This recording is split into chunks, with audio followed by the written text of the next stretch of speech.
reasons to do it. Was it the right decision? Well, I don't know. It was my decision in this moment.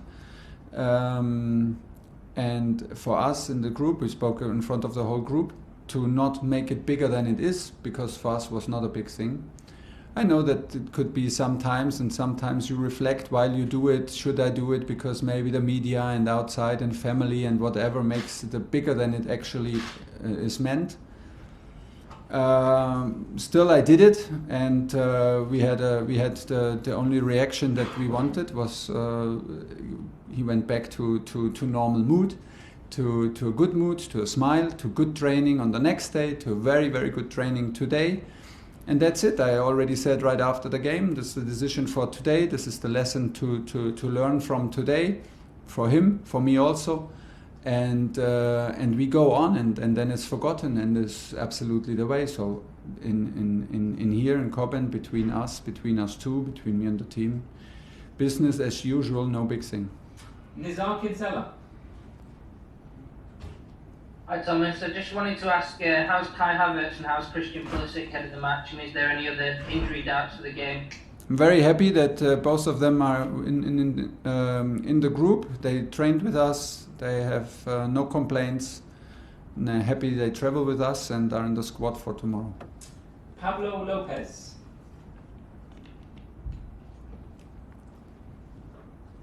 Hi, Mister. Hi. The day of draw, and Pablo Lopez from Radio Marca in Madrid.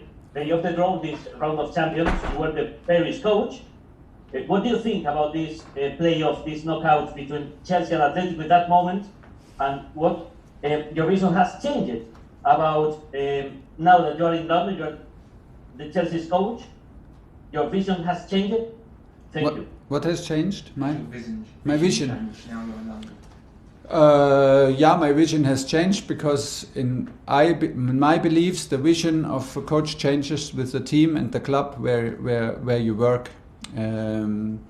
Is for me a given that you trust the club, that you respect the structure and the power of a club, that you respect the culture of any country where you work, and you adapt to your players and to the style and to the characteristic of the team. This is for me my job to do, and I feel happy to do this because this keeps me keeps me awake, and this keeps me going on forward and adapting and developing. This is how I see myself. It is a bit strange, like you said, to play a group stage with one team in a different country, to arrive knockout and suddenly play knockout with another team. Yeah, I agree, but honestly, I'm here now since 3.5 weeks, and I jumped into this opportunity. I did not regret one single minute. I'm totally into Chelsea. I'm totally into this club, and I'm 100% into this team. And that's why it does not feel so strange anymore. It feels natural to arrive now with my team in Bucharest, and I'm very happy to arrive with this group in Bucharest. We feel strong. We know that we have to be strong, brave, and courage to play against a strong Athletico. But this is the challenge that we are looking forward. John Southall, BBC. Thomas, from what you've seen of your squad so far, how well equipped do you think they are to compete in the latter stages of the Champions League? And also, do you think you've got an advantage playing in a neutral venue? Well, yeah, clearly, yeah, because it's a disadvantage for Atletico to lose their home ground. We don't have to talk around that. That is obvious. So are we well equipped? Yeah, I feel clearly yes. It's very easy to answer. I love what I see on a daily basis here in Cobham. I love what I feel. I love what I see. The quality, the intensity in training, and the enthusiasm, the hunger to compete. I like what I feel, a strong bond between the players. I feel a strong club, and I like the games. There are a lot of good behaviors, and I trust in the quality individual, and then trust in us as a group. Once you arrive on this stage, there is no other approach than to overperform as a group. And this is only possible if you feel the bond between the players, if you are involved as a coach, and I feel all these things. That's why I'm very, very happy and excited to arrive in Bucharest, because since I arrived, I have every time the feeling when we arrive for a match that we are ready and that we have all right to trust the boys out there on the pitch. We have the possibility to take 23 players. We have the possibility to do 5 changes. Gives us a lot of possibilities that we will use. Jacob Steinberg. Hi Thomas. Atletico are a very tough and streetwise side, which is something that Liverpool found out when they lost to them last season. Will you tell your players maybe to watch out for kind of any intimidation, any kind of wind-up stuff that might come from them? You know, is this maybe a test of their mental strength? This is for sure a test, and this is for sure a big test. Sportive, physically and mentally. This is a very experienced group. This is a very experienced club on this level. This is a very experienced and tough coach to play against. Yeah, it's a big test, and this is exactly what we want. We want the biggest test because it brings out hopefully the best in us, and we will do it on our way, and they will play their way.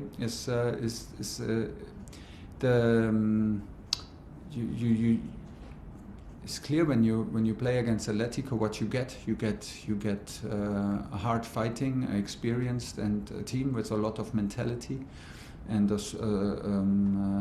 there are many teams who experience this. There are leaders in Spain right now, but we have our qualities, and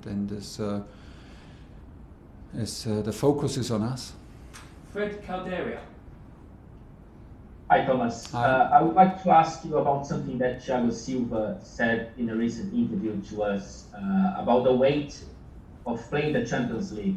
That is different playing for Chelsea than playing for PSG in this competition. As in, he feels lighter playing the Champions League for Chelsea now, as if the whole success of the season doesn't depend on the Champions League at Chelsea as it used to be at PSG. Do you agree?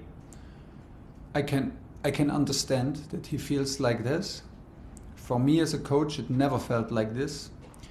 But I can understand that Thiago as a player felt like this in Paris, that a lot of judgment is made only, or you have the feeling that it's only to your success in Champions League, because everybody expects you to be champion, a domestic champion, everybody expects you to win all cup competitions, and this more or less I can understand when Thiago feels it more or less as a given that you win all the time.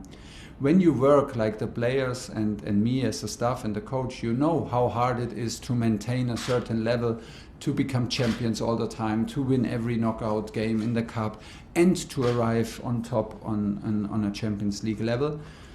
And so from the very inside, I felt it like a big competition and like a big challenge to become every year champion and to arrive in cup finals every year, because you feel it every day what is needed to have this mentality. From outside, I can understand that he feels like this because the value and the competition we are in Premier League is a much higher value than it is for Paris in the domestic league. That's why he maybe feels like this.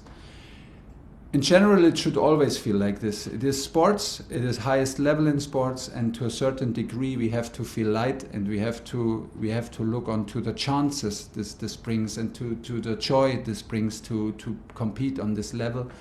And hopefully we feel more the joy and more the adventure in it than the pressure.